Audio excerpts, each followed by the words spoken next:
व्हिडिओमध्ये आपण अर्थशास्त्रामधील आपले लेक्चर नंबर 4 बघणार आहे. तर लेक्चर नंबर 4 जे आहे ते प्रकरण 7 आहे दिसले सरांच्या पुस्तकातील. डायरेक्ट प्रकरण 7 का घेतो तर हे महत्त्वाचं प्रकरण आहे, ज्यावरती 1 ते 2 प्रश्न जे आहेत ते प्रिलिमच्या परीक्षेला 100% पडत असतात कंबाईनच्या. त्यामुळे हे प्रकरण जे आहे ते मी पहिल्यांदा घेत आहे सोडवण्यासाठी किंवा आपल्या अभ्यासासाठी. तर बाकीचे प्रकरण देखील आपण हळूहळू कव्हर करणार आहे. पण जे व्हिडिओ लेक्चर आहे ते जरा लेंदी होत आहेत. 1 तासापर्यंत हा व्हिडिओ जाऊ शकतो, कारण का याच्यामध्ये भरपूर मोठा चॅप्टर आहे हा. तर आपण सविस्तर या धड्याची माहिती घेणार आहे. धड्याचं नाव जे आहे ते reserve bank of India RBI. या धड्यावरती आपण आज बँकिंग या धड्यावरती आपण आज जी आहे ती सर्व चॅप्टरची इन्फॉर्मेशन बघणार आहे. तर सुरुवात करू आपण आजच्या लेक्चरला. भारतात रिझर्व्ह बँक ऑफ इंडिया म्हणजेच मध्यवर्ती बँकेची भूमिका जी आहे ती पार पाडत असते रिझर्व्ह बँक. रिझर्व्ह बँक कायदा 1934च्या कायद्याअंतर्गत रिझर्व्ह बँकेचे उद्दिष्ट सांगितले आहे. तर रिझर्व्ह बँकेचे उद्दिष्ट कोणते आहे तर पहिलं असेल बँक नोटांचे प्रचलन करणे. भारतीय चलनाच्या स्थिरीकरणासाठी चलनसाठा ठेवणे, तसेच देशाच्या आर्थिक उन्नतीसाठी चलन व्यवस्थेचे व पतव्यवस्थेचे नियमन करणे. हे जे आहे ते RBIचे उद्दिष्ट आहे 1934च्या कायद्यानुसार. तर रिझर्व्ह बँकेचे चलनविषयक धोरणांची म्हणजेच मॉनिटरी पॉलिसी अंमलबजावणी करणे, जेणेकरून किंमत स्थिर राहतील आणि उत्पादक क्षेत्राकडे पैशाचा प्रभाव वाढेल. हे जे आहे ते RBIचं प्रमुख उद्दिष्ट आहे. मॉनिटरी पॉलिसी हे प्रमुख कार्य राहील. अलीकडे चलनविषयक धोरणाबाबत आर्थिक स्थैर्य म्हणजे फायनान्शियल स्टॅबिलिटी निर्माण करण्यासाठी धुरा रिझर्व्ह बँकेने उचलली. त्यामुळे रिझर्व्ह बँकेच्या कामाचा आवाका परकीय व्यवहार खात्यापासून पैसा, बँका, गैर बँकिंग वित्तीय सेवा, परकीय रोखे बाजार आणि शासकीय रोख्यापर्यंत जो आहे तो वाढला आहे. आता सर्वात पहिल्यांदा आपण RBIची रचना बघूया. रिझर्व्ह बँकेचे सर्वोच्च संचालन करणारे मंडळ म्हणजेच मध्यवर्ती संचालक मंडळ होय. तर या मध्यवर्ती संचालक मंडळातील संचालकापैकी एक असतो तो गव्हर्नर असतो, लक्षात ठेवा. एक आहे तो गव्हर्नर, त्याच्याबरोबर 4 डेप्युटी गव्हर्नर असतात आणि इतर संचालक असतात. मध्यवर्ती संचालक मंडळांतर्गत कार्यकारी संचालक आणि त्याखाली सर्व कर्मचारी वर्ग कार्यरत असतो. मध्यवर्तीप्रमाणे 4 स्थानिक जी आहे ती मंडळंही कार्यरत असतात. मध्यवर्ती संचालक मंडळामार्फत मध्यवर्ती संचालक समिती, वित्तीय पर्यवेक्षण मंडळ आणि देणी नियामक मंडळ कार्यरत असते. अलीकडे रिझर्व्ह बँक आणि भारत शासन या दोघांच्या प्रतिनिधित्वाने नवीन स्वायत्त संस्था उदयास आली आहे, जसं की मौद्रिक धोरण समिती. लक्षात ठेवा, मौद्रिक धोरण समितीवरती जो आहे तो प्रश्न येत असतो. आणि वित्तीय सेवा संस्था ब्युरो, या आपण प्रत्येक जो आहे तो खाली आढावा घेणार आहे या सब्जेक्टचा. तर पहिल्यांदा असेल मध्यवर्ती संचालक मंडळ, म्हणजेच त्याला सेंट्रल बोर्ड ऑफ डायरेक्टर्स असं म्हणतो. तर ह्यामध्ये कोण येतं तर रिझर्व्ह बँकेचे सर्वोच्च संचालन करणे आणि मार्गदर्शन करणारे हे मंडळ आहे. रिझर्व्ह बँक कायदा 1934 अंतर्गत कलम 8 नुसार मध्यवर्ती संचालक मंडळाची नियुक्ती जी आहे ती भारत सरकार करते. मध्यवर्ती संचालक मंडळात गव्हर्नर व डेप्युटी गव्हर्नर असतात आणि त्याचबरोबर गैरकालीन संचालक देखील असतात. तसेच त्यांची कमाल संख्या जी आहे ती 21 असते. आता यामध्ये कोण असतं, पहिला असेल गव्हर्नर. गव्हर्नर हा रिझर्व्ह बँकेचा मुख्य कार्यकारी संचालक असतो. कलम 8.1 नुसार गव्हर्नर तसेच डेप्युटी गव्हर्नरची नेमणूक आहे ती भारत सरकार करत असते. कलम 8.4 नुसार भारत सरकार ही नेमणूक या अशा कालावधीसाठी करते की जेणेकरून गव्हर्नर तसेच डेप्युटी गव्हर्नरचा सलग पदधारण कालावधी 5 वर्षापेक्षा जास्त नसेल. याच कलमानुसार त्यांची पुनर्नियुक्तीसुद्धा होत असते. आत्ताच झालेली आहे बघा, शक्तिकांत दास यांची पुनर्नियुक्तीवरती आहेत ते. सध्या गव्हर्नर तसेच डेप्युटी गव्हर्नर यांची नेमणूक 3 वर्ष कालावधीसाठी करण्याचा प्रघात पडला आहे. बऱ्याच वेळा त्यांची पुनर्नियुक्ती देखील केली जाते. याबाबत चौथे गव्हर्नर जे होते बेनिगल रामाराव, त्यांच्या पदावधी झाल्यानंतर 7.5 वर्ष म्हणजे सर्वाधिक कालावधीसाठी राहिलेले ते होते, ते गव्हर्नर होते. तसेच 2018 शक्तिकांत दास यांची 25वे गव्हर्नर म्हणून नियुक्ती केली आणि नंतर 2021 पासून पुन्हा 3 वर्ष त्यांचा कालावधी जो आहे तो वाढवण्यात आला होता. हे झालं गव्हर्नरच्या बाबतीत. आता आपण या चार्टमध्ये बघूया RBI आणि गव्हर्नमेंटमध्ये काय फरक आहे. तर रिझर्व्ह बँक ऑफ इंडिया काय करते, मौद्रिक धोरण समिती आहे ती असते. तसेच गव्हर्नमेंट ऑफ इंडियाची वित्तीय सेवा संस्था ब्युरो, या दोघांमध्ये काय असतं, इंटरकनेक्शन असतं पैशाच्या ह्याच्यासाठी. पुढील आता आपण बघूया शक्तिकांत दास यांच्याबाबत माहिती दिलेली आहे. आत्ता सध्या ते हे आहेत, गव्हर्नर आहेत. त्यांनी दिल्ली विद्यापीठातून तसेच सेंट स्टीफन कॉलेजमध्ये इतिहास विषयामध्ये BA MA घेतली. आता आपल्याला यांच्या विषयी जास्त प्रश्न पडत नाहीत कधी. तर 1980 बॅचचे ते IAS ऑफिसर होते. आपण महत्त्वाच्या गोष्टी ज्या आहेत ते आपण बघणार आहे ह्यामध्ये. तसेच त्यांनी वित्त मंत्रालयाचे महसूल विभागाचे सचिव म्हणून काम केले होते. तसेच त्यांनी 2017ला 15व्या वित्त आयोगाचे सदस्यपदी नेमण्यात आले. त्यानंतर 2018ला सरकारने त्यांची गव्हर्नरपदी नियुक्ती केली होती. आता डेप्युटी गव्हर्नरमध्ये कोण आहेत ते आपण बघू. डेप्युटी गव्हर्नरमध्ये 4 डेप्युटी गव्हर्नर नेमते भारत सरकार. त्या अंतर्गत 2 डेप्युटी गव्हर्नर रिझर्व्ह बँकेच्या स्टाफमधून असतात. एक असतो तो सार्वजनिक क्षेत्रातील बँकांमधून असतो आणि एक अर्थतज्ज्ञ म्हणून निवडला जातो. परंतु अलीकडील सरकार आणि नियुक्त अर्थतज्ज्ञांमध्ये मतभेद होत असल्यामुळे परंपरा मोडीत आहे. 3 डेप्युटी गव्हर्नर रिझर्व्ह बँकेच्या स्टाफमधूनच असतात आणि एक जो आहे तो सार्वजनिक क्षेत्र बँकांमधून निवडला जातो. तर आत्ता डेप्युटी गव्हर्नर कोण आहेत त्याच्यामध्ये M राजेश्वर असतील, त्यानंतर मायकल पात्रा, त्याच्यानंतर T रविशंकर रिझर्व्ह बँकेचे कार्यकारी संचालक आहेत. आता ते तसेच महेश कुमार जैन हे होते आधीचे IDBI बँकेचे अध्यक्ष किंवा मुख्य अधिकारी. तर या ठिकाणी त्यांचे फोटो लावलेले आहेत बघा. गव्हर्नर शक्तिकांत दास, त्याचबरोबर M Rajeshwar, Michael Patra, T Ravishankar आणि महेश जैन. तसेच गैरकालीन संचालक देखील यामध्ये असतात. आता M राजेश्वर यांच्याविषयी माहिती दिलेली आहे. आपल्याला प्रश्न विचारत नाही त्याच्यावरती जास्त, त्यामुळे आपण हे काय बघणार नाही. तुम्ही याचा स्क्रीनशॉट मारून नंतर ही माहिती जी आहे ती वाचू शकता. पुढील आता आपण बघू गैरकार्यालयीन संचालक. याच्यामध्ये 4 मंडळ प्रतिनिधी असतात.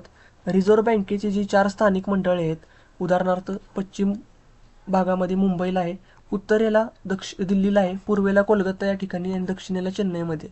त्यांच्या अध्यक्षत्वा निर्देशित सदस्य रिझर्व्ह बँकेचे मध्यवर्ती संचालन मंडळात असतात.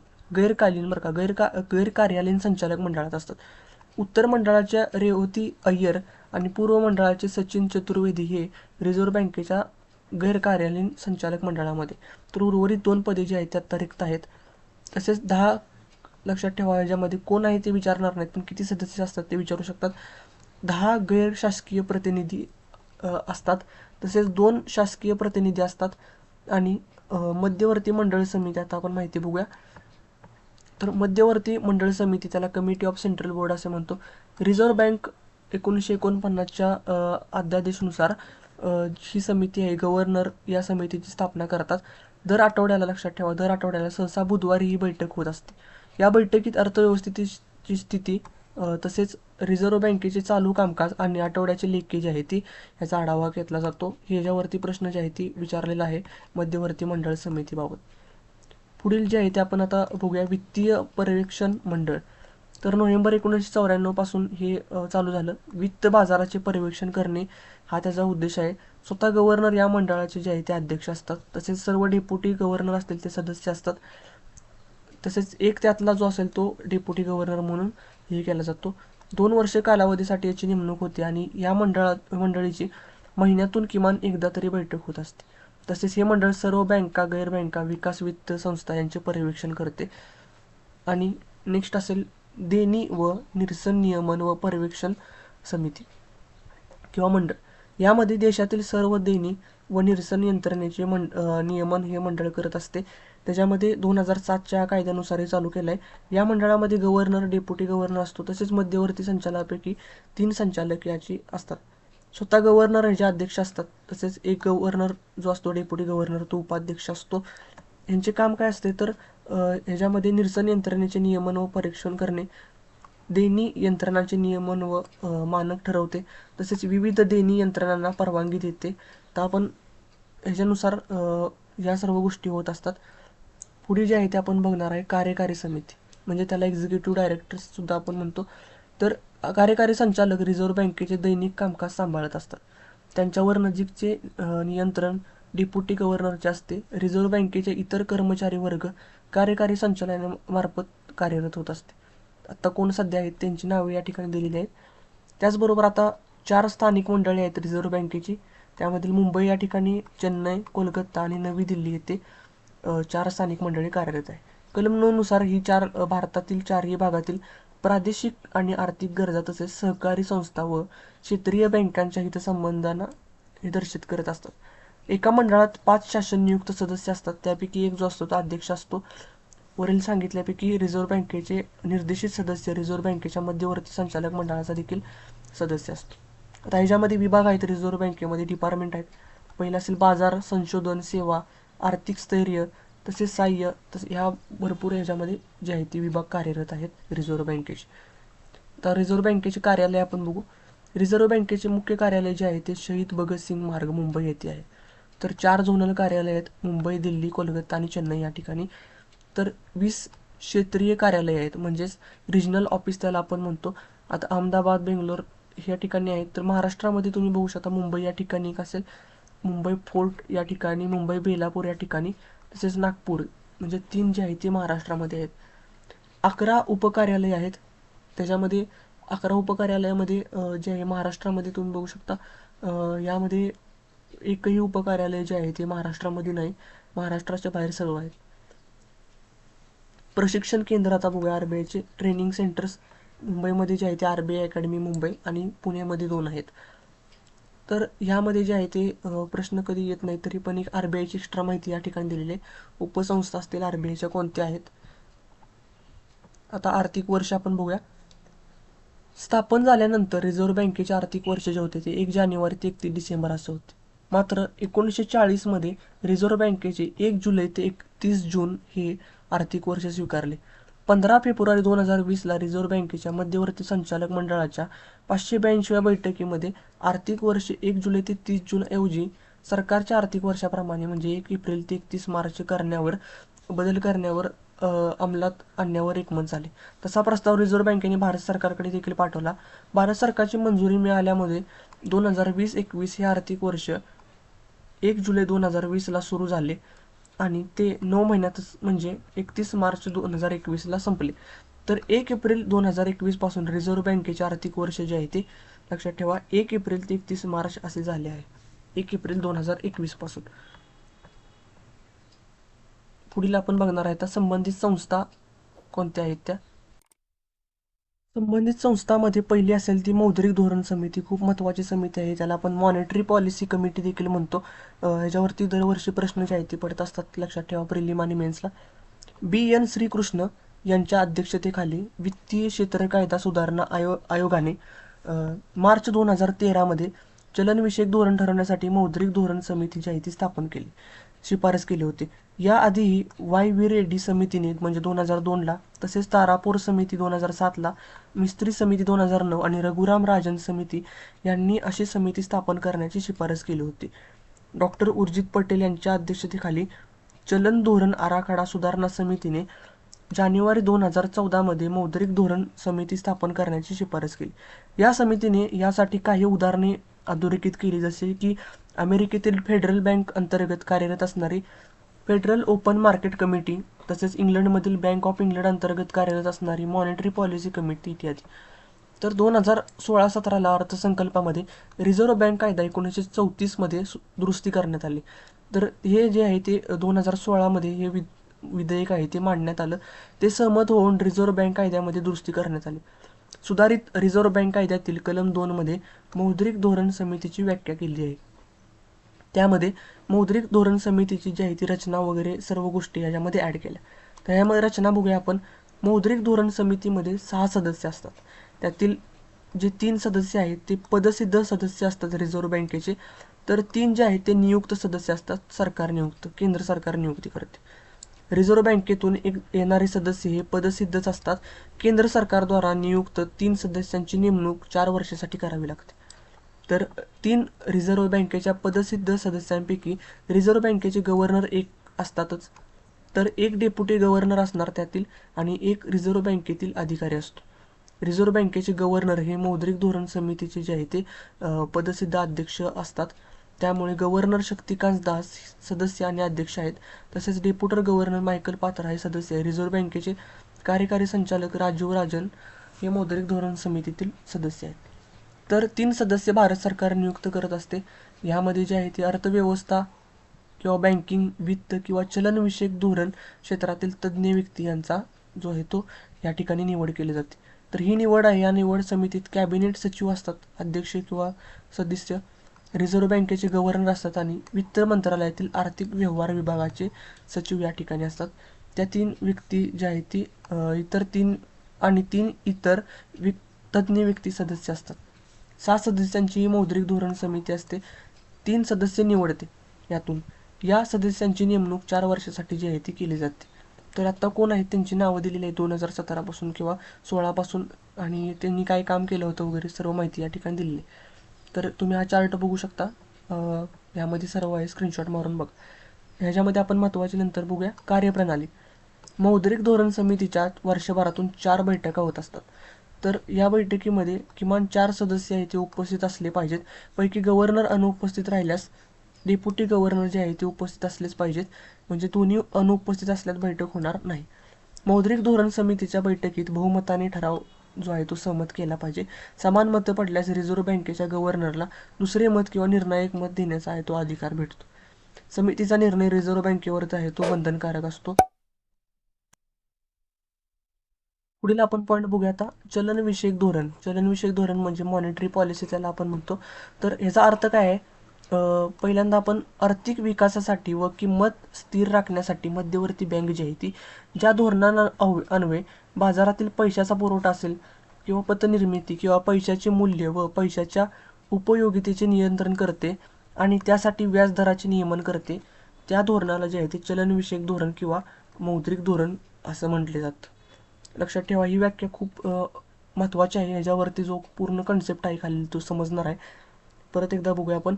आर्थिक विकासासाठी व किंमत स्थिर राखण्यासाठी 2 उद्देश ह्याच्यामध्ये आहेत. आर्थिक विकास झाला पाहिजे तसेच किमती ज्या आहेत त्या स्थिर राखल्या पाहिजेत. हे मध्यवर्ती बँकेतील धोरणाचे मुख्य उद्दिष्ट आहे.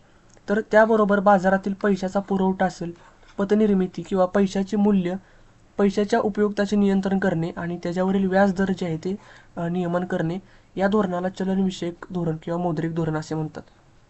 तर यामध्ये पैशाचे मूल्य जे आहे ते स्थिर नसते. बेसुमार चलनवाढ किंवा चलनघटीमुळे अर्थव्यवस्था जी आहे ती संकटात सापडते. त्यामुळे किंमत स्थिर राखणे हे आर्थिक विकासासाठी आवश्यक असते. किंमत स्थिर राखणे हे खूप महत्त्वाचं उद्दिष्ट आहे. हे चलनविषयक धोरणाचे जे आहे ते प्रमुख उद्दिष्ट आहे.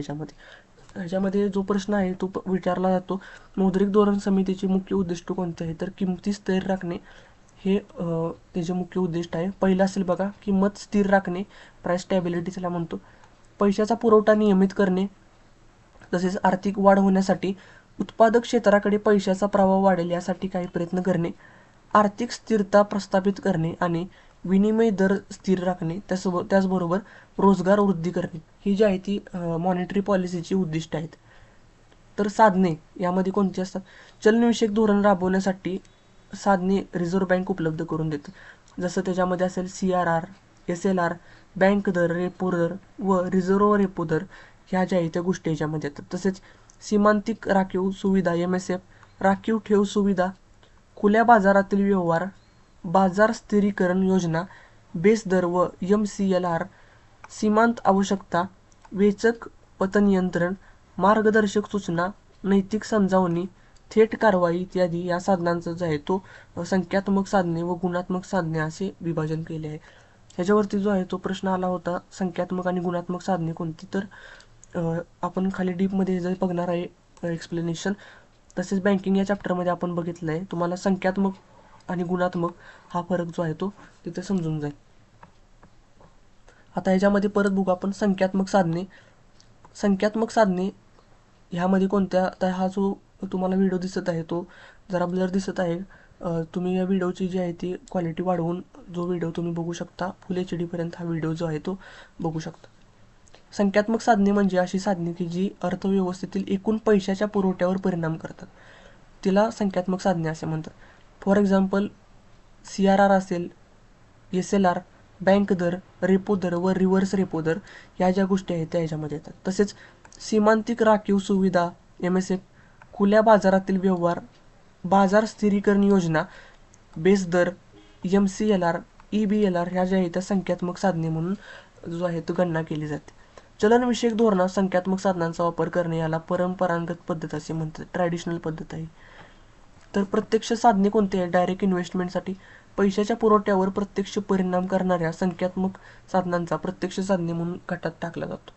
याच्यामध्ये CRR असेल, SLR, पुनर्वित्त पुरवठा ही प्रत्यक्ष साधने याच्यामध्ये आहेत. आपण आता एक एक गोष्ट बघणार आहे. ह्या चार्टमध्ये पण तुम्ही बघू शकता, यांनी दिलेलं आहे व्यवस्थित. आपण हे बघू आता. पहिल्यांदा बघा, संख्यात्मक साधने या ठिकाणी दिलेत. त्याच्यामध्ये प्रत्यक्ष साधने, त्याच्यामध्ये येतो CRR रोख राखीव प्रमाण, SLR वैज्ञानिक रोखता प्रमाण. अप्रत्यक्ष साधनांमध्ये बँक दर, रेपो किंवा रिव्हर्स रेपो दर, सीमांतिक राखीव सुविधा MSF, SDF किंवा खुले बाजार व्यवहार, बाजार स्थिरीकरण हे येतात. गुणात्मक साधनांमध्ये काय येतं, सीमांत आवश्यकता, वेचक पत नियंत्रण, मार्गदर्शक सूचना, नैतिक समजावणी आणि थेट कारवाई. या सर्व गोष्टी ज्या आहेत त्या चलनविषयक धोरणाच्या साधने यामध्ये येतात. पुढील गोष्ट आपण आता महत्त्वाची बघणार आहे, ज्यावरती प्रश्न असतात. ह्या जो कन्सेप्ट आहे आपण बँकिंग या चॅप्टरमध्ये पण कव्हर केला होता. त्याचं नाव आहे रोख राखीव प्रमाण. त्यालाच आपण इंग्लिशमध्ये म्हणतो कॅश रिझर्व्ह रेशो. बँकांना त्यांच्या निव्वळ मागणी व मुदत ठेवीपैकी ज्या प्रमाणात रिझर्व्ह बँकेकडे काही मुदत ठेवी असतात तर रोख स्वरूपात किमान ठेवी ठेवाव्या लागतात. त्या प्रमाणाला रोख राखीव प्रमाण असं म्हणतात किंवा CRR असं म्हटलं जातं. उदाहरणार्थ आपण बघू, CRR जर 4% असेल तर स्टेट बँकेकडे 100 कोटी रुपयाच्या ठेवी जमा असतील तर स्टेट बँकेला रिझर्व्ह बँकेकडे 4 कोटी रुपयाची जी आहे ती रोख रक्कम राखावी लागते. तर रिझर्व्ह बँक कायदा 1934 अंतर्गत सर्व अनुसूचित बँकांना रिझर्व्ह बँकेचा CRR राखावा लागतो. हा जो आहे तो प्रश्न पडला होता कंबाईनच्या एक्झामला, प्रिलिमच्या. तर सर्व अनुसूचित बँका ज्या आहेत त्या रिझर्व्ह बँकेकडे CRR ठेवतात. तसेच ते कोणत्या अनुसूचीमध्ये येतात ते आपण पुढील पार्टमध्ये बघणार आहे, अनुसूचित बँका आणि गैर अनुसूचित बँका. 1935 पासून CRR साधन वापरास सुरुवात झाली. प्रत्यक्ष संख्यात्मक साधन असल्यामुळे CRR जे आहे ते पतनियंत्रणाचे प्रभावी साधन म्हणून या ठिकाणी समोर आले. CRR सारखी रचना नसली तरी या पद्धतीचे राखीव प्रमाण इतरही देशामध्ये आहे, जसं की चीनमध्ये असेल किंवा अमेरिकेमध्ये. CRR आणि चलनवाढ काय फरक आहे आपण बघू. जर कॅश रिझर्व्ह रेशो वाढवला तर बँकांचा कर्ज देण्याची क्षमता जी आहे ती कमी होते, त्यामुळे चलनवाढ आपोआप आटोक्यामध्ये येत असते. त्यामुळे CRR जर वाढवला असेल तर चलनवाढ आटोक्यात येते. ह्याच्या विरुद्ध जर CRR कमी केला तर बँकांची कर्ज देण्याची क्षमता वाढते आणि लोक कर्ज घेऊ लागतात. त्यामुळे जी आहे ती बाजारामध्ये मागणी वाढते आणि चलनवाढ होत असते. ह्याचा अनुमान काय होतो तर बाजारामध्ये जी आहे ती मागणी वाढल्यामुळे जे आहे ते इन्फ्लेशन किंवा त्याला महागाई जी आहे ती वाढत असते. आता CRR आणि निरसन कसे होते. CRR स्वरूपात प्रत्येक अनुसूचित बँकांची विशिष्ट रक्कम रिझर्व्ह बँकेकडे असते, त्यामुळे या ठेवीचा वापर जे आहे तो निरसनासाठी केला जातो. सध्या 2022 मध्ये CRR जो होता तो 4.5% होता. 1900 लक्षात ठेवा 90 या दशकामध्ये तो 15% इतका होता. ही समितीवर प्रश्न आलेला आहे. 15%वरून कमी कोणी केला तर 1991च्या नरसिंह एक समितीच्या शिफारसीनुसार तो टप्प्याटप्प्याने कमी केला. तसेच 9 फेब्रुवारी 2013 मध्ये तो 4%वरती आला होता. तेव्हापासून तो 4%वरतीच आहे. कोविड-19च्या काळामध्ये तो जो आहे तो निर्णय घेतला होता कमी ठेवण्याचा. 4वरून 3% करण्याची घोषणा जी आहे ती कोविडच्या काळामध्ये केली होती. तसेच तो आता 2022 मध्ये CRR 4.5% इतका करण्यात आला आहे. तर ह्यामध्ये 2006 पूर्वी जो होता तो 20% उच्चतम होता, 3% होता तो न्यूनतम होता. पण आता रिझर्व्ह बँक जी आहे ती 3% खालीही किंवा 20%च्या वरही CRR जाहीर करू शकते. ही जी आहे ती मर्यादा आहे. CRR ठेवीवर रिझर्व्ह बँक कुठलेही व्याज देत नाही. उलट CRR राखू न शकणाऱ्या बँकेवर रिझर्व्ह बँक जी आहे ती दंड आकारत असते. आता पुढील कन्सेप्ट बघणार आहे आपण, वैधानिकता तरलता रेशो, त्याला आपण म्हणतो SLR किंवा प्रमाण, स्टॅट्युटरी लिक्विडिटी रेशो. बँकांना त्यांच्या निव्वळ मागणी व मुदत ठेवीपैकी जे आहे ते काही पैसे स्वतःच्या तिजोरीत रोख रक्कम स्वरूपात ठेवावे लागतात किंवा शासकीय प्रतिभूती किंवा सोन्याच्या सारख्या तरल स्वरूपामध्ये किमान ठेवी ज्या असतात त्या ठेवाव्या लागतात. त्या प्रमाणाला जे आहे ते वैधानिक तरलता प्रमाण असे म्हणतात. बघा, CRR मध्ये आपण जे होते ते रिझर्व्ह बँकेकडे ठेवत होतो, पण आता SLR मध्ये जे आहे ते स्वतः बँक ठेवत आहे. कोणत्या स्वरूपात तर रोख स्वरूपात असेल किंवा शासकीय प्रतिभूमी स्वरूपात म्हणजे बॉन्ड्स असतील किंवा सोन्याच्या सारख्या स्वरूपामध्ये ठेवू शकतो. उदाहरणार्थ SLR जर 20% असेल आणि स्टेट बँकेकडे जर समजा 100 कोटी रुपये असतील तर त्यांची ठेवी जमा असतील तर रिझर्व्ह बँकेला जे आहे ते 20 कोटी रुपयाची तरल रक्कम जी आहे ती तिजोरीत सांभाळून ठेवावी लागेल. CRR रिझर्व्ह बँकेत ठेवावा लागतो तर SLR हा स्वतः जवळच बाळगायचा असतो. CRR रोखेत ठेवता येतो, तर SLR जे आहे ते रोख रक्कम असेल किंवा सोने किंवा शासकीय प्रतिभूतीच्या स्वरूपामध्ये बाळगता येतो. बँका SLR रोखीत किंवा सोन्याच्या बाळगण्यापेक्षा शासकीय प्रतिभूतीच्या स्वरूपात बाळगतात, कारण का SLR जो आहे तो रोखीत ठेवला तर रोख रक्कम अनुत्पादित ठरेल, पण सोन्याच्या स्वरूपात ठेवली तर सोन्याचा चढ उताराचा फटका बसू शकतो. तसेच शासकीय प्रतिभूमीमधून जे आहे ते घेतल्यामुळे बँकांना जे आहे ते व्याज भेटत असते, त्यामुळे जे आहे ते बँका शासकीय प्रतिभूमीमधून जास्त खरेदी करण्यास पसंती देतात. आणि दर्शनी किंमत व खरेदी किंमतीतील फरकही मिळतो, त्यामुळे शासकीय प्रतिभूमी वापरतात. त्यामुळे बँका SLR शासकीय प्रतिभूमीच्या स्वरूपात हे बाळगणे पसंत करतात. रिझर्व्ह बँक कायदा 2000 कलम 24 अंतर्गत सर्व अनुसूचित बँकांना SLR बाळगणे बंधनकारक आहे. 1949 पासून SLR साधन वापरण्यास सुरुवात झाली. तर व्यापारी बँका, नागरी सहकारी बँका, जिल्हा मध्यवर्ती बँका, सहकारी बँका व राज्य सहकारी बँकांना SLR राखणे बंधनकारक आहे. तर हे झाले SLRच्या बाबतीत. SLR आणि चलनवाढ म्हणजे फरक काय, आपण मगाशी CRRचं बघितलं तसं बघूया. SLR वाढवला तर बँकांची कर्ज देण्याची क्षमता जी आहे ती कमी होते, यामुळे चलनवाढ आटोक्यात येते. SLR जर कमी केला तर बँकांची कर्ज देण्याची क्षमता जी आहे ती वाढते, यामुळे जी बँक कर्ज देतात ती स्वस्त होतात आणि त्यावरील व्याजदर आहे तो कमी होतो, त्यामुळे चलनवाढ जी आहे ती होत असते. आता चलनवाढ आटोक्यात आणायची असेल तर SLR जो आहे तो वाढवतात, त्यामुळे ह्या गोष्टी ज्या आहेत त्या खूप महत्त्वाच्या आहेत.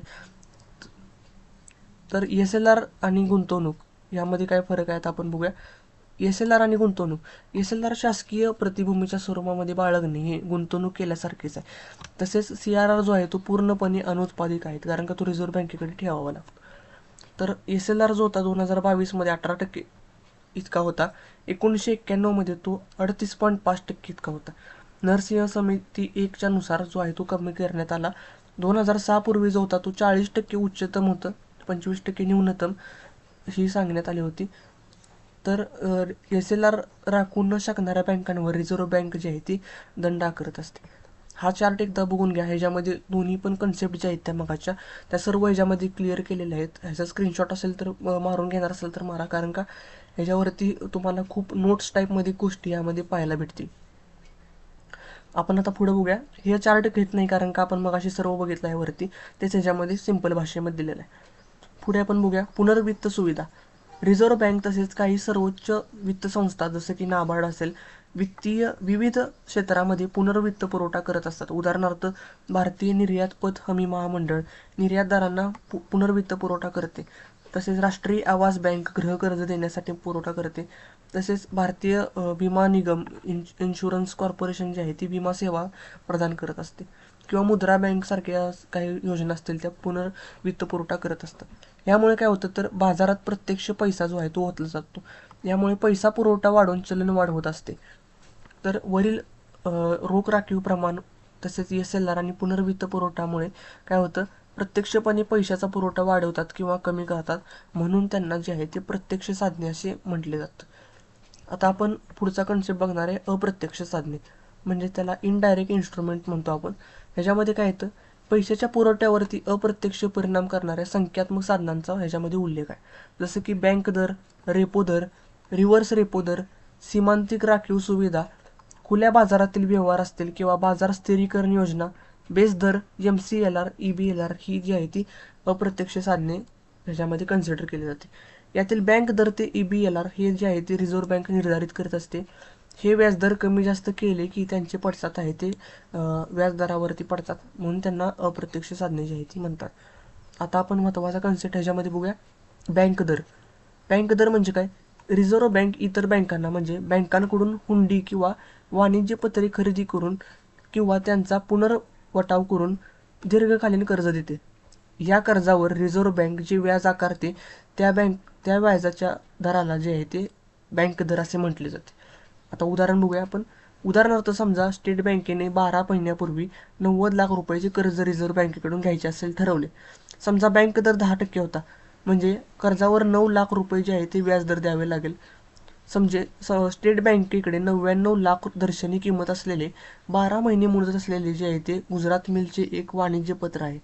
स्टेट बँकेने वाणिज्यपत्र रिझर्व्ह बँकेला दिले आणि 90 लाख रुपयाला ते विकून टाकले. या व्यवहारांनी काय झाले, पहिलं म्हणजे रिझर्व्ह बँकेला 90 लाख रुपये मिळाले की दीर्घ मुदतीसाठी मिळाले. तसेच 12 महिन्यानंतर जे आहे ते वाणिज्य पत्र मुदतीत येईल. रिझर्व्ह बँक हे गुजरात मिल्सकडून वटवून 99 लाख रुपये मिळवेल. रिझर्व्ह बँकेला काय मिळालं तर मुद्दल पण मिळाली आणि त्याचबरोबर व्याज पण मिळालं. वाणिज्य पत्र हे तारण नसल्यामुळे रिझर्व्ह बँक स्टेट बँकेला कर्ज द्यायला तयार झाली. ह्या गोष्टी ज्या आहेत त्या येत असतात. परंतु रिझर्व्ह बँक व्यवहारात बघा, स्टेट बँकेला शासकीय प्रतिभूमी तारण म्हणून विकाव्या लागतात. शासकीय प्रतिभूमी कमी झाल्या की त्याचा SLR वर परिणाम होत जातो. वाणिज्य पत्रे विकली तरी त्याचा SLR वर कुठलाही परिणाम होत नाही. परंतु रेपो दरापेक्षा बँक दर जास्त असतो याचा. स्टेट बँकेने वाणिज्य पत्र सवलतीत किंवा वटाव देऊन विकले, त्यामुळे बँक दर हा वटाव दर किंवा पुनर्वटाव दर म्हणून म्हटला जातो. लक्षात ठेवा, बँक दरलाच हा वटाव दर किंवा पुनर्वटाव दर जो आहे तो असे म्हटले जाते. आता रिझर्व्ह बँक कायदा 1934 अंतर्गत कलम 19 नुसार हुंडी किंवा वाणिज्य पत्रे खरेदी करून कर्ज देण्याची सवलत रिझर्व्ह बँकेने बँकांना उपलब्ध करून दिली आहे. तर ह्यानुसार बँक दर आणि चलनवाढ. बँक दर वाढवल्यास बँकांना कर्ज महाग होतात. यामुळे बँका इतरांना कर्ज कमी देतात आणि चलनवाढ कमी होते. याउलट जर बँक दर कमी केला तर बँकांना स्वस्त दराने कर्ज मिळतात. बँका इतरांना कर्ज देतात, त्यामुळे बाजारामध्ये पैसा जो आहे तो ओतला जातो. चलनवाढ जी आहे ती वाढते, त्यामुळे चलनवाढ दूर होते. बँक दर आणि व्याजदराचे संकेत. बँक दराने बँकांना उपलब्ध करून होणारी कर्ज दीर्घ मुदतीची असतात. त्यामुळे दराचे परिणाम जे आहेत ते जी दीर्घ मुदतीची कर्ज आहे त्याच्यावरती होतो. सध्या 2022 मध्ये बँक दर हा 5.15% इतका होता. ऑक्टोबर 1991 मध्ये तो 12% इतका झाला. तसेच 2012 मध्ये जे आहे ते बँक दरालाच MSFR दराशी जोडण्यात आला होता. दोन दरामधील फरक जो आहे तो शून्य करण्यात आला. तेव्हापासून दोन्ही दर जे आहेत ते सारखे असतात, MSFR आणि बँक दर. हा कन्सेप्ट महत्त्वाचा आहे. याच्यानंतरचा तरलता समायोजन सुविधा, त्याला आपण लॅप असं म्हणतो, लिक्विडिटी ॲडजस्टमेंट फॅसिलिटी. आपण बँक दरामध्ये बघितले की बँका ज्या आहेत त्या रिझर्व्ह बँकेला हुंडी किंवा वाणिज्य पत्र विकून कर्ज घेतात. परंतु ते परत विकणे कुठलेही आश्वासन देत नाहीत. त्यामुळे जेव्हा रिझर्व्ह बँकेला शासकीय प्रतिभूमी विकून कर्ज घेतात आणि ते परत विकत घेण्याचेही आश्वासन देतात, त्याला जे आहे ते आपण काय म्हणतो, REPO, म्हणजे त्याला रेपो व्यवहार असे म्हटले जाते. तर या उलट काय होतं, त्याला आपण रिव्हर्स रेपो म्हणतो, ते बघूया. रिव्हर्स रेपोमध्ये काय होतं, बँक रिझर्व्ह बँकेला कर्ज देते. रिझर्व्ह बँक यासाठी शासकीय प्रतिभूमी बँकेला विकतात आणि परत विकत घेण्याची आश्वासने देतात. त्यामुळे याला जे आहे ते रिव्हर्स रेपो असं म्हटलं जातं. परत विकत घेण्याचे आश्वासन देणारे रेपो व्यवहार आणि रिव्हर्स रेपो व्यवहार करण्याची दिलेली सुविधा म्हणजे तरलता समायोजन सुविधा होय. याला असं म्हणतात. रिव्हर्स रेपो आणि रेपो व्यवहार जी सुविधा प्रदान करते बँक, त्याला तरलता समायोजन सुविधा असे म्हटले जाते. बँकेला स्वतःच्या तरलतेत तात्पुरती जुळवणी रेपो आणि रिव्हर्स रेपो व्यवहारामधून करता येते. म्हणून या सुविधेला तरलता समायोजन सुविधा असे म्हणतात. जसा बँक दराचा उद्देश बँकांना दीर्घकालीन तरलता उपलब्ध करून देणे आहे, तसा LAFचा उद्देश अल्पकालीन तरलता उपलब्ध करून देणे असा आहे. पुढील खूप महत्त्वाचा कन्सेप्ट आहे आता आपण बघणार आहे तो रेपो दर. रिझर्व्ह बँक इतर बँकांना जे आहे ते म्हणजे बँकांकडून शासकीय प्रतिभूमी खरेदी करून किंवा त्यांचा पुनर्विटाव करून जे आहे ते अल्पकालीन कर्ज देत असते. या कर्जावरती रिझर्व्ह बँक जे आहे ते व्याज आकारते. त्या व्याजाच्या दराला जे आहे ते आपण रेपो दर असं म्हणतो. रेपो दर जो आहे तो खूप महत्त्वाचा आहे. या व्यवहारामध्ये बँका शासकीय प्रतिभूमीच्या पुनर्खरेदीचे आश्वासन रिझर्व्ह बँकेला जे आहे ते देत असतात. आता आपण मागील प्रकरणामध्ये रेपो शिकलो आहे. इथे रिझर्व्ह रेपो बद्दल चर्चा करायची आहे. रेपो व्यवहार 2 टप्प्यामध्ये होत असतात. पहिल्या टप्प्यात रिझर्व्ह बँक बँकाला कर्ज देते आणि दुसऱ्या टप्प्यामध्ये बँका रिझर्व्ह बँकेला जे आहे ते कर्ज देत असतात. 2 टप्प्याचा पुनर्नियोजित अंतराला जे आहे ते रेपो कालावधी म्हटलं जातं. हा कालावधी जो आहे तो 1 दिवस ते 56 दिवसापर्यंत असू शकतो.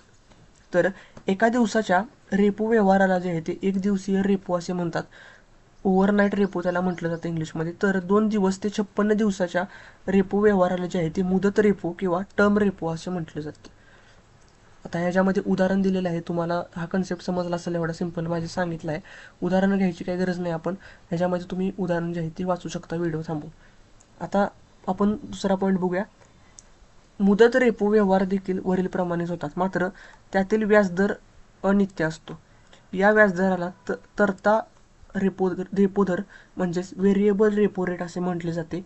या दराचा उच्चतम व्याजदर रिझर्व्ह बँक ठरवत नसते, ते मागणी व पुरवठ्यावरून ठरत असतो.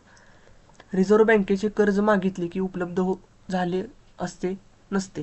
हे कर्ज मिळवण्यासाठी रिझर्व्ह बँकेकडे काही बोली बिड्स लावावी लागत असतात. ती 5 कोटी रुपये किंवा त्या पटीत लावावी लागतात. एक दिवसीय रेपोसाठी म्हणजे शनिवार व रविवारी सुट्टीचे दिवस वगळता रोज संध्याकाळी रिझर्व्ह बँक जी आहे ती आलेल्या बोलीवर लिलाव जाहीर करत असते आणि त्यानुसार उच्चतम व्याजदर मौद्रिक धोरण समितीने ठरलेला असतो. त्यानुसार जी आहे ती व्याजदराला स्थिर रेपो दर असं म्हणतात. प्रादेशिक ग्रामीण बँका वगळता सर्व अनुसूचित बँका रेपो व्यवहारात भाग घेऊ शकतात. तर हे कधी झालं तर 1997 मधील नरसिंह समिती 2च्या शिफारसीनुसार LAF सुविधा सुरू करण्यात आली. त्यामध्ये 2001ला रिझर्व्ह बँकेने 9% हा पहिला स्थिर रेपो दर सुरू केला. 2004 पूर्वी भारतात रिव्हर्स रेपो किंवा रेपो व्यवहार काहीशा उलट होत्या. 2004 मध्ये आंतरराष्ट्रीय पडझडीत बसावा म्हणून हा सुलट करण्यात आल्या. तसेच जी आहे ती या कलमानुसार व्याख्या केली आहे, कलम 17 नुसार रिझर्व्ह बँकेच्या. आता 2015ला रिझर्व्ह बँक आणि भारत सरकार दरम्यान एक चलनविषयक धोरण आराखडा जाहीर करण्यात आला. या आराखड्यानुसार रेपो दराला आता प्रधान दर समजण्यात आले. त्याला स्थिर रेपो दरापेक्षा धोरण रेपो दर म्हणजे पॉलिसी रेपो रेट म्हणण्याचा जो आहे तो प्रघात पडला. नाणे बाजारातील सर्व व्याजदर ठरवण्यासाठी जो आधार बेंचमार्क पुरवणे आणि बँकांमधील नाणे बाजारांच्या विकासासाठी सहाय्य करणे हे त्याचे प्रमुख कार्य ठरले.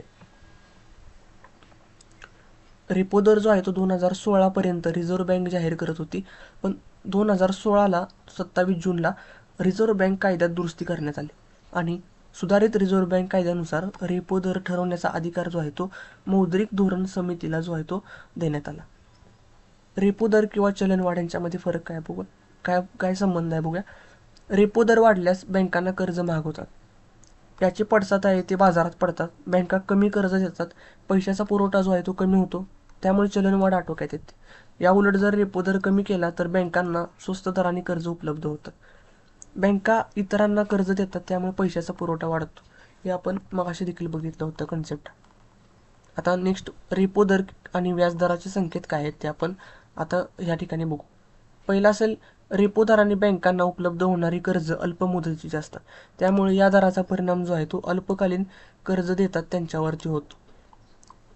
2022 मध्ये जे आहे ते स्थिर रेपो दर म्हणजेच धोरण दर हा जो आहे तो 4.90% आहे होता. कोविड-19 मुळे मंदीचे सावट आल्यामुळे रिझर्व्ह बँकेने 2020ला जो आहे तो 5.15%वरून 4.40% इतका कमी केला. नंतर तो 2020ला वाढवून 4% इतका म्हणजे कमी होऊन 4% इतका झाला. रशिया युक्रेनच्या वाढत्या चलनवाढीचा आलेख गेला, त्यामुळे 2022ला तो 4.40 आणि परत आता 4.90 इतका करण्यात आला आहे. आता हा जो आहे तो कन्सेप्ट बघूया आपण. LTRO long term repo operation. सतत रेपो दर कमी करूनही अर्थव्यवस्थेला पुरेशी चालना न मिळाल्यामुळे रिझर्व्ह बँक जी आहे ती 1 वर्ष ते 3 वर्ष मुदतीचे रेपो विकसित करते. त्याला लॉंग टर्म रेपो ऑपरेशन असे नाव देण्यात आले. लक्षात ठेवा, 1 वर्ष 3 वर्ष मुदतीसाठी कर्ज देते त्याला जे आहे ते लॉंग टर्म रेपो ऑपरेशन असे म्हणतात. तर दुसरा आहे targeted long term repo operation. म्हणजे ह्यामध्ये काय होतं, ही LTRO योजना जी आहे ती कोविड-19च्या महामारीचा सामना करण्यासाठी केली होती मुळात. तर 1 वर्ष ते 3 वर्ष मुदतीसाठी कर्ज देते, परंतु यातून बँकांनी कोणत्याही क्षेत्राला कर्ज द्यायचे हे रिझर्व्ह बँकेकडून ठरवून दिलेले असते. त्यामुळे याला जे आहे ते टार्गेटेड शब्द हा ठिकाणी वापरलेला आहे.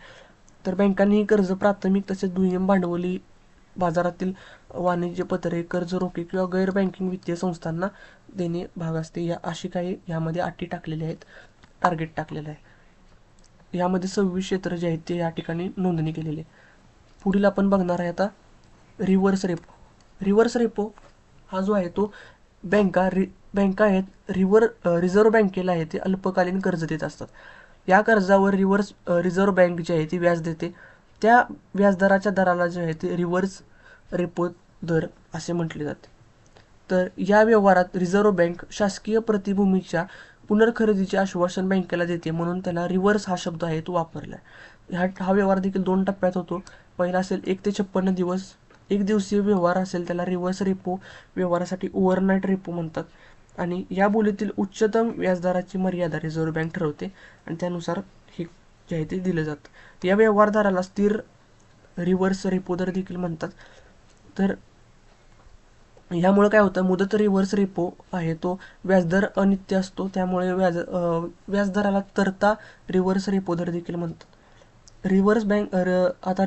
रिव्हर्स रेपो व्यवहारात रिझर्व्ह बँक जी आहे ती कर्ज घेत असली तरी तिला कर्जाची आवश्यकता नसते. बँकांकडील अल्पकालीन अतिरिक्त तरलता शोषून घेणे हे बँकेचे आहे ते मेन काम असतं रिझर्व्ह बँकेचं. 2001 पासून म्हणजे 1ला रिझर्व्ह बँकेने 6.75 हा पहिला स्थिर रिव्हर्स रेपो दर जाहीर केला होता. नंतर तो कमी जास्त करण्यात आला. 2011 पासून दोन्ही दरामध्ये 1% अंतर आहे स्थिर रेपो आणि स्थिर रिव्हर्स रेपो यामध्ये. तर 2022ला हा जो आहे तो स्थिर रेपो दर हा 3.35% इतका ठरवण्यात आला होता. हे जे आहे ते लक्षात ठेवा, ही रिझर्व्ह बँक ठरवत असते. मौद्रिक धोरण समितीला हे ठरवण्याचा अधिकार नाही. बँकिंग सेवा पुरवते. ही खाते रिझर्व्ह बँकेच्या डॅड म्हणजे डिपॉझिट अकाउंट डिपार्टमेंट चालवत असते. या खात्यामध्ये बँका रोख राखीव निधीच्या स्वरूपामध्ये ठेवी ठेवतात. रिझर्व्ह बँक बँकांमधील व्यवहाराचे समाजोशोधन करत असते किंवा तिला क्लिअरिंग हाऊस असेही म्हटलं जातं. ह्या विभागांतर्गत होणाऱ्या आंतरबँक व्यवहाराची व खात्यांतर्गत शिल्लक रकमेची चौकशी करण्यासाठी रिझर्व्ह बँक CFMS ही यंत्रणा सुरू केली आहे. तर रिझर्व्ह बँक जी आहे ती इतर बँकांना कर्ज पुरवठा देखील करत असते. रिझर्व्ह बँक 1934 कायद्याअंतर्गत दुसऱ्या अनुसूचित म्हणजे सेकंड शेड्यूलमध्ये ज्या बँकांची नावे आहेत त्यांना अनुसूचित बँका असे म्हणतात. हा प्रश्न पडला होता बघा. शेड्यूल्ड बँक असे म्हणतात. अशा बँका रिझर्व्ह बँकेच्या ग्राहक होण्यास पात्र असतात. म्हणजे रिझर्व्ह बँक 1934 अंतर्गत दुसऱ्या अनुसूचित ज्या बँकांची नावे नाहीत त्यांना गैर अनुसूचित बँका असे म्हटले जाते. आता ह्यामधील फरक जो आहे गैर अनुसूचित आणि अनुसूचित मधील फरक या चार्टमध्ये दाखवलेला आहे, तो आपण बघूया हे झाल्यावरती. रिझर्व्ह बँक इतर बँकांसाठी अंतिम दाता म्हणून उभी राहते. बँकांची तरलता टिकवून ठेवण्यासाठी रिझर्व्ह बँक मदत करत असते. तसेच बँका बुडू नये म्हणून रिझर्व्ह बँक जी आहे ती प्रयत्न करत असते प्रत्येक वेळी. रिझर्व्ह बँक इतर बँकांना धोरणात्मक सल्ला तसाच मार्गदर्शन करत असते. तसेच सार्वजनिक क्षेत्रातील बँकांच्या प्रमुखांच्या निवडीची शिफारस केंद्र शासनाला ती करत असते. आता अनुसूचित बँका आणि गैर अनुसूचित बँका यामध्ये काय फरक आहे ते बघूया. अनुसूचित बँका म्हणजे शेड्यूल्ड बँक 1934च्या दुसऱ्या अनुसूचीमध्ये ज्या आहेत रिझर्व्ह बँकेच्या त्याला अनुसूचित बँका म्हणतात. तर समावेश नसणाऱ्या ज्या आहेत त्या गैर अनुसूचित बँका. अनुसूचित बँकांना रिझर्व्ह बँकेकडून कर्ज प्राप्त होतात, तर गैर अनुसूचित बँकांना कर्ज सुविधा पुरवतात नाही. रिझर्व्ह बँकेच्या निरसन सुविधेचे सदस्य असतात ते, तर हे निरसन सुविधेचे सदस्य नसतात. रिझर्व्ह बँकेकडे CRR ठेवावा लागतो. यांना CRR ठेवण्याचे कोणतेही बंधन नाही. सध्या जवळपास सर्वच व्यापारी बँका या अनुसूचित बँका आहेत. उदाहरणार्थ याच्यामध्ये SBI असेल दिलेली. स्थानिक क्षेत्रीय बँका किंवा काही सहकारी बँका या अजूनही गैर अनुसूचित बँका यामध्ये मोडतात.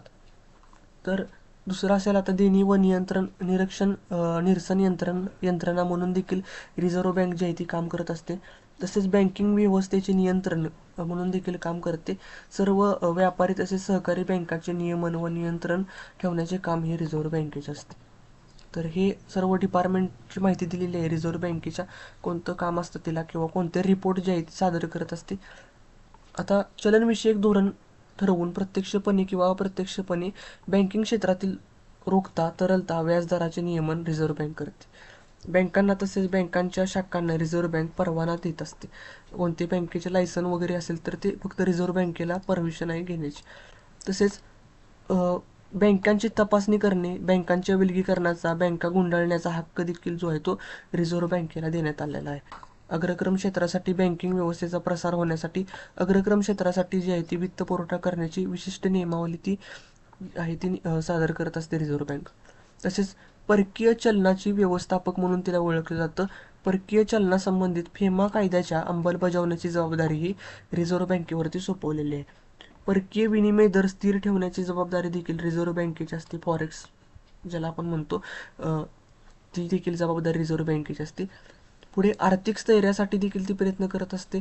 2009 मध्ये रिझर्व्ह बँकेने आर्थिक स्थैर्य प्राप्त करण्यासाठी एक फायनान्शियल स्टॅबिलिटी युनिटची स्थापना करण्यात आली होती. तर हे युनिट 6 महिन्यांनी फायनान्शियल स्टॅबिलिटी रिपोर्ट जो आहे तो सादर करत असते. तसेच त्याची विकासात्मक काही कामे आहेत, जसं की UTI असेल किंवा IDBI किंवा नाबार्ड या संस्था ज्या आहेत त्या रिझर्व्ह बँकेची महत्त्वाची भूमिका जी आहे ते पार करत असतात. त्यांना देखील ही अग्रक्रम क्षेत्राला पतपुरवठा असेल किंवा अर्थव्यवस्थेची पायाभरणी यासाठी मदत करत असते. आता पुढील आपण बघणार आहे अग्रणी बँक योजना. अर्थव्यवस्थेतील विविध क्षेत्रांचा पुरेसा पतपुरवठा व्हावा याचा अभ्यास करण्यासाठी 1967 मध्ये राष्ट्रीय पत परिषद स्थापन केली. या परिषदेने प्राचार्य D.R. गाडगीळ यांच्या अध्यक्षतेखाली ही समिती नेमली. तर यामध्ये काय सांगितलं आहे, भौतिक व रचनात्मक अंतर भरून काढण्यासाठी क्षेत्रीय दृष्टिकोन अंमलबजावण्याची शिफारस या ठिकाणी केली. तर गाडगीळ अभ्यास गटाच्या शिफारसीनुसार 1969 मध्ये अग्रणी बँक योजना जी आहे ती करण्यात आली.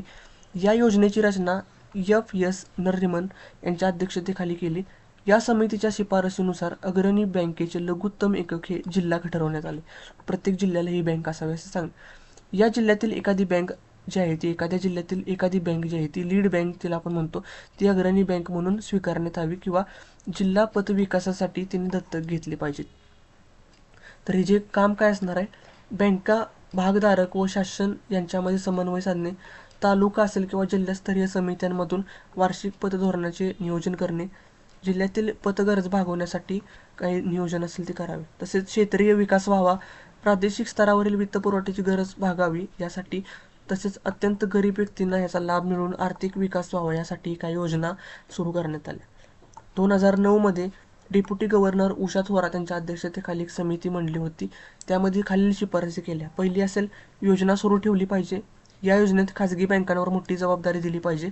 तसेच 2000 पेक्षा जास्त लोकसंख्या असलेल्या प्रत्येक गावापर्यंत अग्रणी बँकेने सुविधा पुरवण्याचे प्रयत्न केले पाहिजेत. तर हे ह्याच्यामध्ये जे आहे ते या ठिकाणी सांगितले होते. तर अग्रक्रम क्षेत्र कर्ज, पुढील पॉईंट बघूया आपण. 1967 मधील राष्ट्रीय पत परिषदेने अग्रक्रम क्षेत्रास कर्ज पुरवठा करण्यासाठी गरज असण्याची एक प्रतिपादित केले होते. पण 1972 मध्ये रिझर्व्ह बँकेने अग्रक्रम क्षेत्राची व्याख्या केली. 2007 मधील डॉक्टर C.S. मूर्ती समितीने, 2011 मधील M.V. नायर समितीने अग्रक्रम क्षेत्राबाबत नवीन सुधारणा सुचवल्या. तर त्यामध्ये सुधारणा करून 2015ला रिझर्व्ह बँकेने अग्रक्रम क्षेत्र कर्ज पुरवठ्याचे सुधारित लक्ष्य आणि वर्गीकरणाची मार्गदर्शक तत्त्वे जी आहे ती जाहीर केली. आता अग्रक्रम क्षेत्र म्हणजे नेमकं काय आहे, कोणतं क्षेत्र आहे, तर त्याच्यामध्ये कृषी क्षेत्र येतं, तसेच सूक्ष्म व लघु मध्यम उपक्रम असणारे क्षेत्र आहेत, तसेच निर्यात कर्ज, शिक्षण, गृह, सामाजिक पायाभूत सुविधा, पुनर्निर्मितीक्षम ऊर्जा, दुर्बल घटक व इतर काही गोष्टी असतील त्या ह्याच्यामध्ये मोडत असतात अग्रक्रम क्षेत्रामध्ये. तर या बँकेचे वर्गीकरण बघूया आता कसे केले होते. बँकांचे वर्गीकरण जे आहे ते त्यासाठी 2 गटामध्ये ह्याचे वर्गीकरण केले होते. भारतीय बँका व 20 किंवा त्यापेक्षा जास्त शाखा असलेल्या परकीय बँका एका गटात टाकतात आणि 20 पेक्षा कमी शाखा असलेल्या परकीय बँका ज्या आहेत त्या दुसऱ्या गटामध्ये टाकल्या होत्या. तर एकूण अग्रक्रम क्षेत्राला पुरवठा कसा द्यायचा, तर ह्यामध्ये भारतीय व्यापारी बँका तसेच सर्वच परकीय बँकांना अग्रक्रम क्षेत्राला 40%, लक्षात ठेवा यावरती प्रश्न आला होता, अग्रक्रम क्षेत्राला 40% कर्ज पुरवण्याचे लक्ष या ठिकाणी दिले होते. 40% हे प्रमाण बँका देत असलेल्या जे आहे ते कर्ज बँका कर्जाशी निगडीत असायचे. तर कृषी क्षेत्र पहिल्यांदा आपण बघूया. कृषी क्षेत्राचे प्रत्यक्ष व अप्रत्यक्ष कृषी असे वर्गीकरण केले आहे. त्याच्यामध्ये शेती कर्ज असेल, कृषी पायाभूत सुविधा असतील किंवा पूरक प्रक्रिया असे असेल.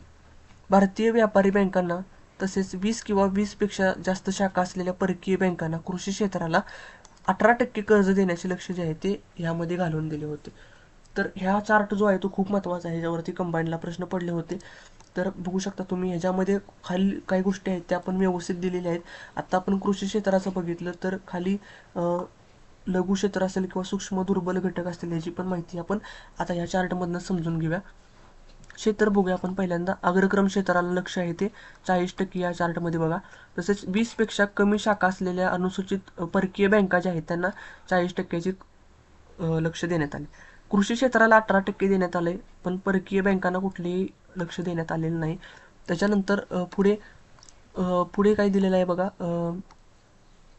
या ठिकाणी सीमांत शेतकरी किंवा लघु शेतकरी यांना 8% ते 10% करे, पण परकीय बँकांना लक्ष नाही. सूक्ष्म उपक्रमाला 7.5%, दुर्बल घटकांसाठी 10 ते 12% जे आहे ते आखून देण्यात आलेलं आहे भारतीय बँकांना किंवा परकीय बँका ज्यांच्या शाखा 20 पेक्षा जास्त आहेत. तर ज्या बँका त्यांचे अग्रक्रम क्षेत्राचे लक्ष्य गाठू शकत नाहीत त्यांना उर्वरित लक्ष्यासाठी विविध रक्कम जी आहे ती निधीमध्ये ठेवावी लागते आणि जसे नाबार्ड अंतर्गत ग्रामीण पायाभूत निधी जो आहे तो ठेवला जातो.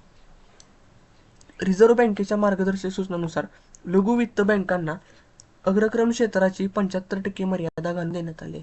तर रिझर्व्ह बँकेने प्रादेशिक ग्रामीण बँकांसाठी जी आहे ती अग्रक्रम क्षेत्राची 75% इतकी मर्यादा आहे ती घालून देण्यात आली आहे. त्यासाठी व्यापारी बँकांना लक्ष जे आहे ते 40% देण्यात आलं आहे. तसेच लघु वित्त बँकांना 75%, RRB प्रादेशिक ग्रामीण बँकांना पण 75% या ठिकाणी दिलेलं आहे. तर अकार्यकारी संपत्ती आपण पॉईंट बघणार आहे. नॉन परफॉर्मिंग ॲसेट आपण बघूया. आता आंतरराष्ट्रीय पद्धतीनुसार किंवा नरसिंह समितीच्या शिफारसीनुसार रिझर्व्ह बँकेने बँकांना संपत्तीचे वर्गीकरण करण्याविषयी वेळोवेळी मार्गदर्शक सूचना सुचवल्या होत्या. त्यामध्ये बँकेची संपत्ती म्हणजे बँकेने दिलेली कर्ज असतील, बँकांनी दिलेली अग्रिमे असतील किंवा बँकांनी गेलेल्या गुंतवणुकी असतील.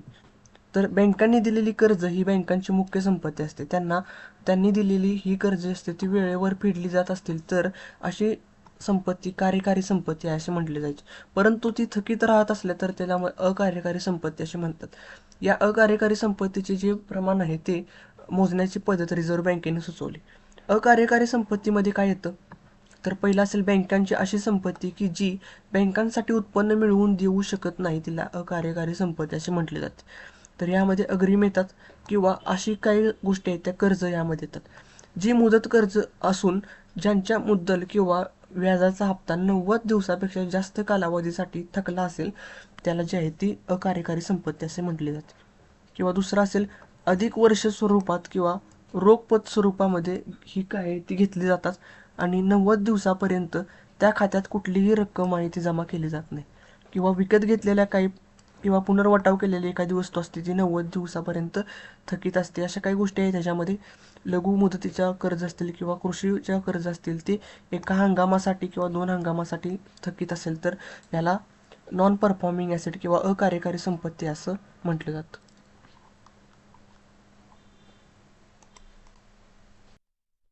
पुढील आपण पॉईंट बघणार आहे, शेवटचा पॉईंट असेल आजच्या लेक्चरचा आपला बेसल निकष.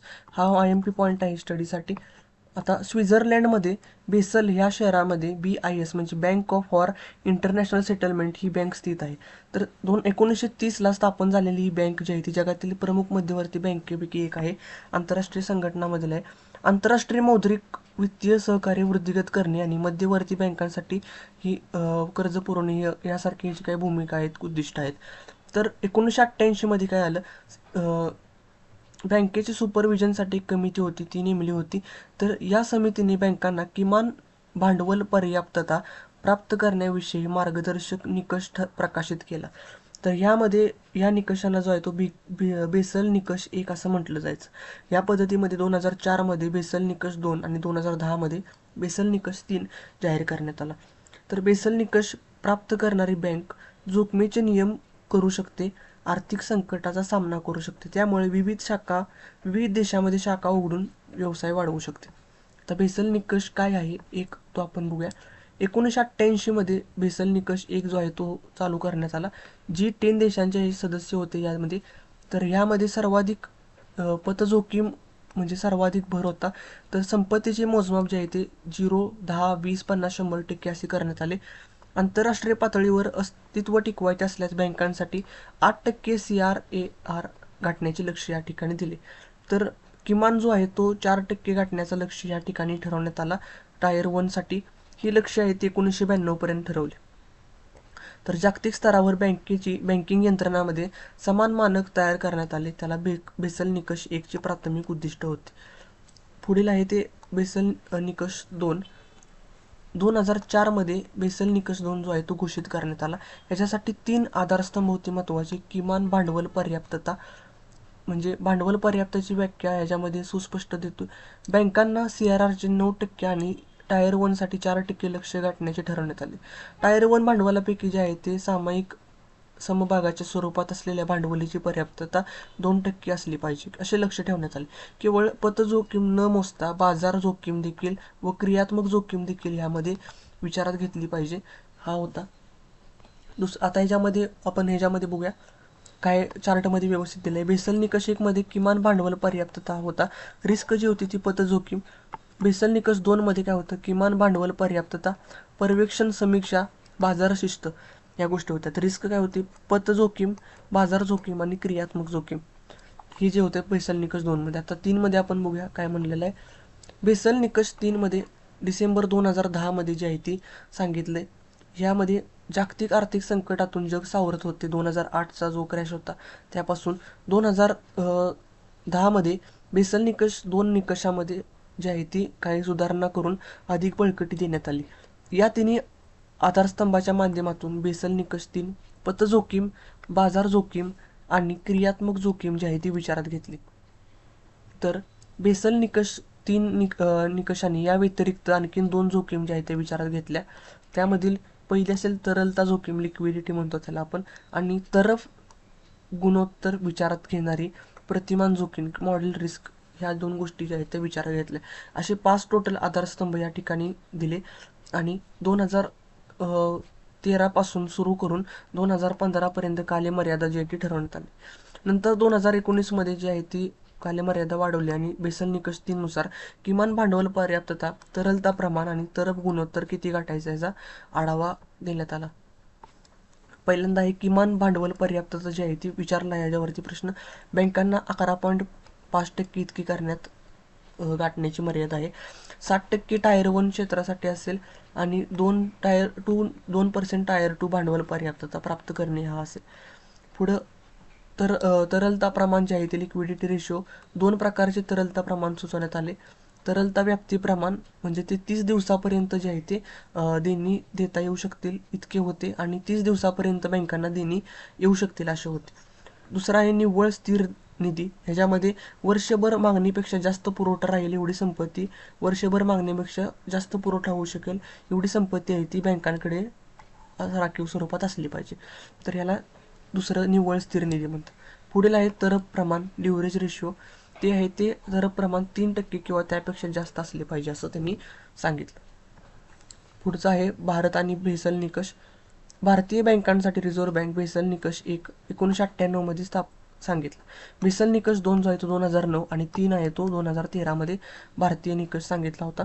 ते 2019 पर्यंत होता. टप्प्याटप्प्याने लागू करण्यात आला. हा 31 मार्च 2018ला हे ठरवण्यात आले होते अंतिम. परंतु बेसल निकष 3 निकषांची कार्यमर्यादा पुढे ढकलल्यामुळे रिझर्व्ह बँकेने जो आहे तो 2019 पर्यंत हा निश्चित केला. भारतीय बँकांना बेसल निकष 3 निकष लागू करण्यासाठी पुनर्भांडवलीकरण हा पर्याय जो आहे तो सुचवला होता. तसेच दुहेरी ताळेबंदीचा प्रश्न असेल, वाढता NPA, घटता CRAR हा जो या गोष्टी होत्या त्या, तसेच त्यामध्ये काही आणखीन गोष्टी होत्या त्या याच्यावरती फरक पडत होत्या.